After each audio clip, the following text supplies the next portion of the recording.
একের পর এক বোমাতঙ্ক পিছু ছাড়ছে না ভারতের জনগণকে। এবার উড্ডয়নের আগেই ভারতের ইন্ডিগো একটি বিমানে ছড়িয়ে পড়ল বোমা রাখার খবর, আর এই খবরে ভীত সন্ত্রস্ত হয়ে পড়ে যাত্রীরা।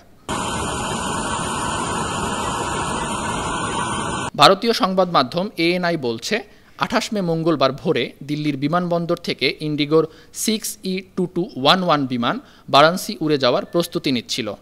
রানওয়ে থেকে ওড়ার আগ মুহূর্তে আসে বোমা রাখার হুমকি বার্তা।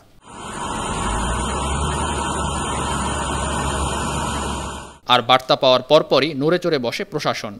বিমানবন্দরে পৌঁছায় দমকলের একটি কুইক রেসপন্স টিম। তড়িঘড়ি করে বিমানের যাত্রীদের নামিয়ে শুরু হয় তল্লাশি। তবে বিমানের ভেতর মেলেনি সন্দেহজনক কোনো বস্তু। বিমানটিতে প্রায় 176 জন যাত্রী ছিল। এর আগে সোমবার মুম্বাইয়ের তাজ হোটেল এবং ছত্রপতি শিবাজি বিমানবন্দরে বোমা রাখা আছে এমন একটি ফোন আসে মুম্বাই পুলিশের কাছে। যদিও তল্লাশি অভিযানে সেখানেও কিছু মেলেনি। এদিকে লোকসভা নির্বাচনের মধ্যে ভারতে একের পর এক আসছে বোমাতঙ্কের খবর। সারা ভারত জুড়ে বিরাজ করছে থমথমে অবস্থা। জোরদার করা হয়েছে নিরাপত্তা ব্যবস্থা। News desk, 52 TV.